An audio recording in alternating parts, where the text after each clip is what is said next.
5월 12일 수요일 아침입니다. 하나님의 은혜와 평강이 함께하기를 축복합니다. 좋아요, 구독 꼭 눌러주세요. 천만 성도 큐티하는 그날까지 우리 함께 달려가도록 하겠습니다. 오늘 우리에게 주시는 하나님의 말씀은 베드로 후서 1장 12절에서 21절까지의 말씀인데요. 우리 12절과 13절, 14절까지 말씀을 읽도록 하겠습니다. 그러므로 너희가 이것을 알고 이미 있는 진리에 서 있으나 내가 항상 너희에게 생각나게 하려 하노라. 내가 이 장막에 있을 동안에 너희를 일깨워 생각나게 함이 옳은 줄로 여기노니 이는 우리 주 예수 그리스도께서 내게 지시하신 것 같이 나도 나의 장막을 벗을날 것이 임박한 줄을 알미라. 아멘. 베드로 후서를 통하여서 베드로는 이제 내가 죽을 날이 얼마 남지 않았다. 네. 곧 그 육신의 장막을 벗을 날이 얼마 남지 않았다는 것을 직시하고 있습니다. 그는 이미 자기가 어떻게 죽을 것인가를 알고 있기 때문입니다. 주님께서도 베드로에게 어떻게 죽을 것인가에 대해서 말씀하셨죠. 네가 순교할 것이다. 이렇게 말씀하시지 않았습니까?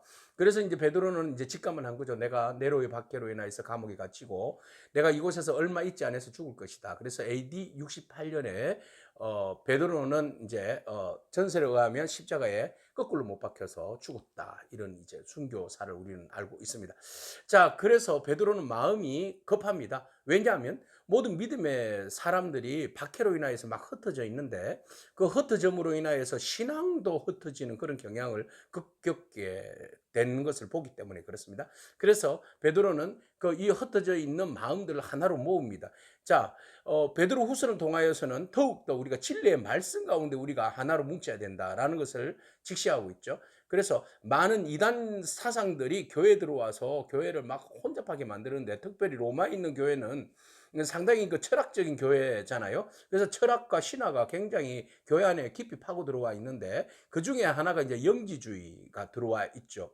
그래서 플라톤의 이데아 사상이라든지 이런 것들이 이제 교회 안에 침투함으로 인해서 영혼의 구원, 네, 육신은 부정하고 예수 그리스도께서 육체로 오신 것을 부정합니다. 성육신을 부정합니다. 그래서 도케비즘이라든지 이렇게 해서 가연설 이런 것을 주장함으로 인해서 예수님은 이 땅에 오셨다가 고난 당하실 때쯤 올라가셨다. 그래서 사람이 겪는 고난을 당하지 않았다. 사람의 더러운 육체에 어떻게 거룩한 신성이 들어올 수 있느냐. 막 이렇게 이제 교회 안에 들어와서 썰을 푸는 겁니다. 그러면은 예수님께서 육체로 오신 것에 대하여서 부인하는 격이잖아요. 그 베드로는 그거 아니다라고 이야기합니다. 그래서 예수님께서 분명히 참 인간으로 오셨음을 강조하고 있는 거죠. 자, 이렇게 해서 이제 베드로가 교인들에게 편지를 할 때에 이런 이제 영지주의자들이나 또 유대주의자들이나 이런 자들이 교회 안에 침투하여서 진리를 막 흐트러 놓으니까 거기에 대해서 내가 지금 내 남은 생애가 얼마 남지 않는 이 짧은 생애지만 그동안에 내가 그리스도를 만났고 경험했고 또 그리스도로부터 들었고 정립한 이 신학적인 어떤 중심, 흔들리지 않는 진리의 중심에 대해서 내가 너희에게 짧지만 내가 급하지만 얼마 남지 않았지만 내가 너희들에게 진리를 전한다. 이렇게 이제 다급한 마음으로 베드로가 복음을 전가하고 있습니다. 그는 이런 이야기를 합니다. 너희가 이것을 알고 이미 있는 진리에 서 있다. 이렇게 이야기하죠. 그렇죠. 예수 그리스도에 대해서 이미 있는 진리에 너희들이 지금 서 있는 거 알고 있다. 그렇지만은 내가 항상 너희에게 생각나게 하려 한다. 그랬어요. 그러니까 항상 멈추지 않고 기억나고 또 기억나고 또 기억날 수 있도록 진리를 계속 말씀을 잊지 않도록 내가 너희들에게 리마인드 시켜주겠다는 거죠. 말씀은 믿음은 바로 이런 거 아니겠습니까? 여러분 말씀 한 번 들었다고 끝나는 겁니까? 소설책은 한 번 읽고 두 번 읽고 세 번 읽을 수 있습니까? 아니요. 한 번 읽으면 그냥 끝나는 거죠. 좋은 책들은 몇 번 읽겠지만 말이죠. 그런데 여러분 성경은 어떻습니까? 읽을 때마다 은혜롭고 읽을 때마다 새롭고 읽을 때마다 진리가 충만하고 하나님께서 주시는 그 은혜가 얼마나 깊고 넓습니까? 그래서 성경은 한 번 읽고 두 번 읽고 어떤 사람은 10번도 100번도 읽는다고 하지 않습니까? 읽으면 읽을수록 그게 생명력이 있기 때문에 하나님의 능력의 말씀이기 때문에 그 말씀의 진리가 우리를 새롭게 하고 우리를 변화시키고 우리를 치료하시고 우리를 회개케 하고 다듬게 하시고 우리에게 비전을 주시기 때문에 그 말씀이 우리에게는 꿀보다도 더 달고 그 진리가 우리를 자유케 하는 그런 은혜의 말씀이지 않습니까? 그래서 너희가 진리를 아는데 그 도에 대해서 알고 있다 이미. 그렇지만 내가 너희에게 말한다. 항상 너희에게 생각나게 하려고 내가 또 이렇게 편지를 한다라는 거죠. 그러니까 말씀은 계속 들음으로 나는 거죠. 믿음은. 그래서 너희가 지금 이런 어떤 흔들리는 이야기들 속에 우왕좌왕하고 있는데, 예, 계속 말씀의 중심에 서야 된다. 하나님의 말씀의 중심에 서면 그런 이야기들이 들려와도 우리가 중심 잡기를 하면 절대로 주변에 있는 이야기들로 인해서 우리가 넘어지지 않는다라는 이야기를 하고 있는 겁니다. 그래서 베드로는 이야기합니다. 내가 육체의 장막에 있는 동안에 너희를 일깨워서 생각나게 함이 옳은 줄 안다. 그래서 베드로는요, 지칠 줄 모릅니다. 우리가 복음서에서 보는 베드로를 보면 무식하고 용감하고 말이죠. 예? 이런 막 그 다혈질적인 그 베드로 보는데요. 말년의 베드로는요, 진리의 말씀 위에 견고하게 서 있는 아주 노련한, 예, 그런 이제 사도가 되어 있는 거죠. 그래서 베드로는 내가 그리스도 안에서 진리 안에서 성령 안에서 깨우친 이 진리의 말씀을 내가 너희들에게 정말로 일깨우고 또 일깨우고 일깨워주고 싶다. 내가 육체의 장막에 있는 동안에 말이죠. 그래서 주 예수 그리스도께서 내게 지시한 것 같이 나도 장막을 벗어날 것이 임박한 줄 알고 있다. 지시한 것이 뭐예요? 순교죠. 예. 주님께서 이미 베드로에게 말씀하셨고 베드로도 어떻게 죽을 것이라는 것을 알고 있습니다. 그래서 그 날이 가까웠다는 것을 알고 있기 때문에 내가 이 나의 장막에 벗을 날이 임박한 줄 알고 내가 너희들에게 힘써 너희로 하여금 내가 떠난 후에라도 내가 이 세상을 떠났다 할지라도 너희는 어느 때나 이런 것을 생각나게 하려 하노라. 그래서 베드로의 관심은 오로지 말씀밖에 없는 거예요. 우리를 지탱하고 우리를 지킬 수 있고 우리를 유일하게 붙들 수 있는 것은 말씀밖에 없어요. 말씀에 굳건하게 서야지. 지금 얼마나 우는 사자같이 그 마귀가 지금 온 동네 천하 만민을 다니면서 방방곡곡을 다니면서 믿음의 사람들을 막 무너뜨리려고 하지 않습니까? 예? 오늘도 얼마나 많은 사람들이 무너집니까? 특히 리더들이 얼마나 많이 무너집니까? 이런 가운데 우리가 넘어지지 않으려면 말씀에 굳건하게 서야 됩니다. 베드로는 정말 안타까운 마음과 정말 그리스도 안에서 그 진리를 함께 공유하고 나누고 싶은 그 열정 때문에 마지막 남은 그 심지가 불꽃이 꺼져가는 그 순간에도 말씀을 전하고 말씀이 생각나게 하고 진리의 말씀에 서게 하려고 하는 그런 타오르는 열정이 오늘 본문을 통해서 우리에게 보여주고 있어요. 여러분, 우리가 복음에 대한 열정이 불타오르기를 바랍니다. 우리의 삶이 주의 말씀으로 똘똘 뭉치기를 축복합니다. 말씀이 견고하게 우리 안에 있음으로 인하여서 우리가 좌로나 우로나 치우치지 아니하고 어떠한 사단의 공격과 이단의 공격으로부터도 흔들리지 않는 그런 진리의 말씀에 굳건하게 서는 그런 저와 여러분이기를 축복합니다. 그래서 베드로는 너희들이 정말 내가 떠나 없을지라도 너희가 정말 말씀에서 굳건하게 서기를 바란다. 그래서 내가 말씀을 전하는 거야. 기억나고 떠나고 나서도 이 말씀, 그리스도로부터 직접 들은 이 말씀, 생명의 말씀, 예언의 말씀을 너희가 듣고 또 들어야 된다는 거죠. 자, 그래서 다른 사람들이 이야기하는데 우리가 전하는 복음이 뭐예요? 그리스도의 능력과 강림에 대한 거잖아요. 그리스도의 능력은 뭐죠? 그리스도께서 우리를 위해서 십자가에 희생당하시고 죽으셨어요. 그러나 사망 권세를 깨뜨리시고 그분이 부활하셨어요. 그가 살아나심으로 인하여서 우리에게 영생을 주셨어요. 우리의 죄를 씻어 주셨어요. 그리고 주님께서 우리가 눈으로 보는 앞에서 성전하셨어요. 이것이 주님의 크고 놀라운 능력 아닙니까? 사망 권세를 깨뜨리고 우리에게 영생을 주신 것이 주님의 능력인 줄로 믿습니다.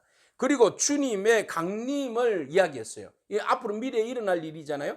이 앞으로 일어날 이 강림은 뭐예요? 재림이잖아요. 주님께서 만왕의 왕으로 오셔서 온 인류를 심판하실 하나님의 아들로서 이 땅의 통치자로서 영원한 심판자로서 이 땅에 다시 오심에 대하여서 메시지를 전하니까 사람들은 그거 신하다, 거짓말이다 이런 이야기하는 거예요. 특히 영지주의자들이 그렇게 이야기하는 거죠. 그거 다 거짓말이다. 무슨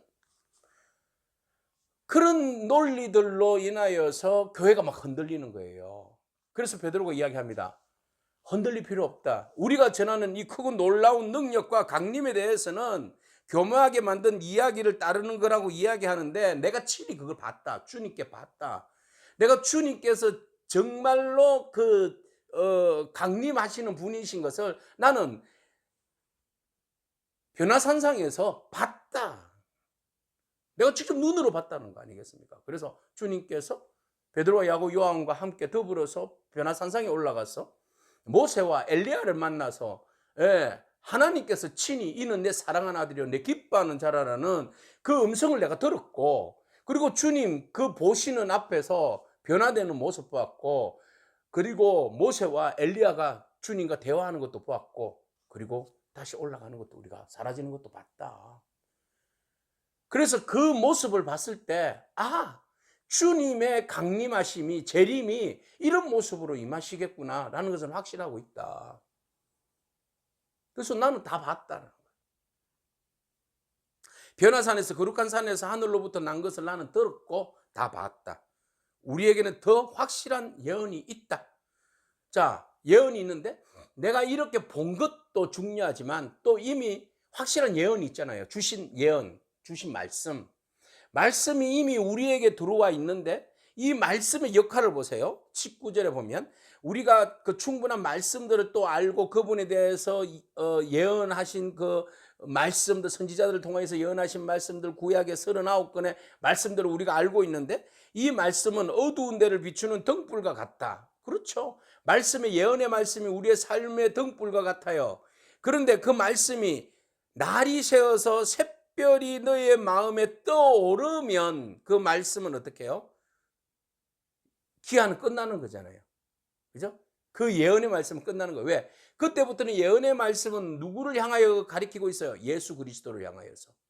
그러면 예수 그리스도께서 빛으로서 세상을 비출 때는 이 예언의 말씀들은 거기까지, 몽학 선생이잖아요.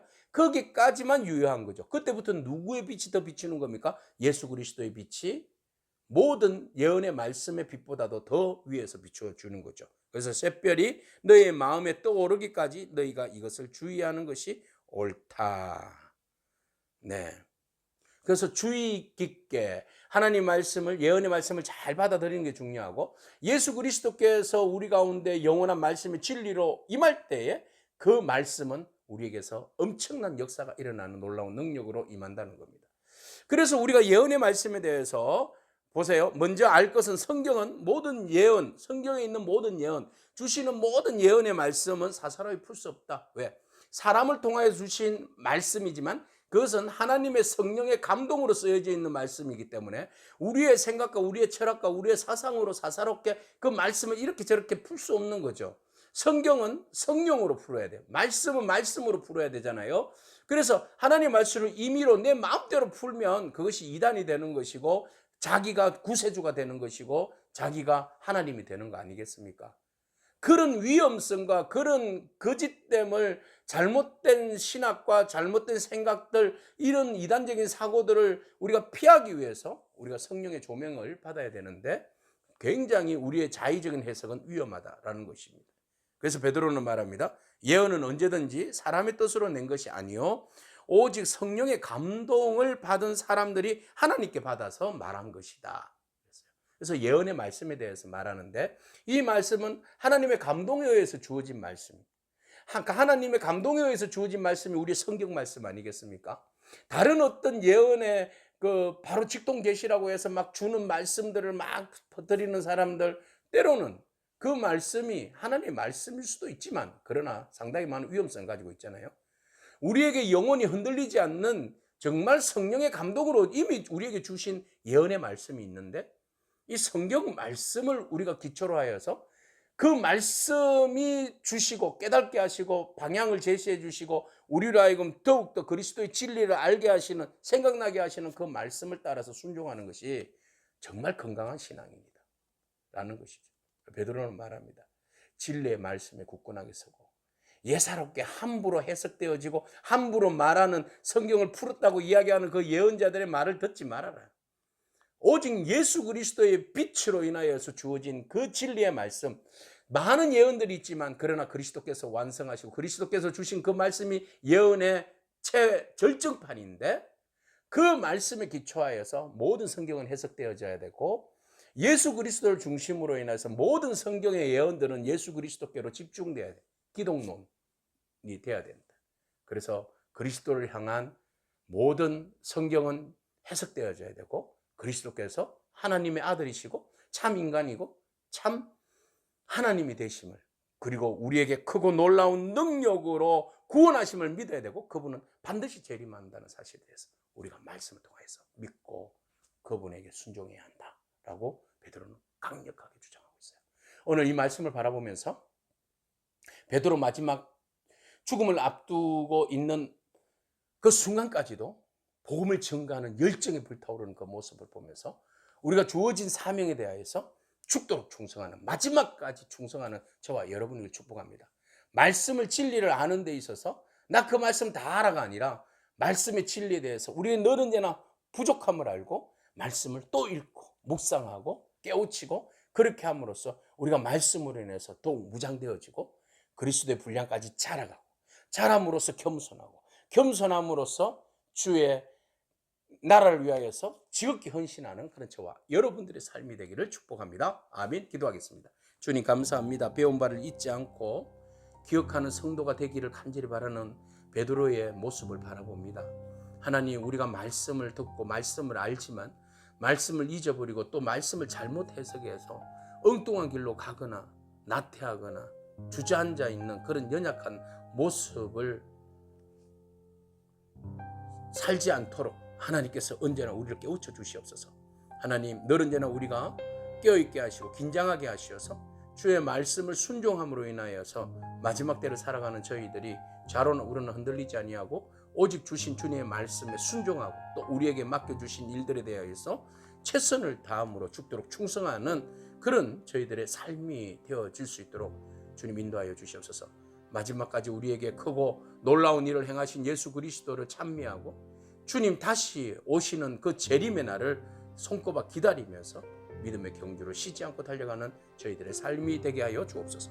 예수님의 귀하신 이름으로 기도합니다. 아멘. 오늘도 믿음으로 승리하길 축복합니다. 아멘.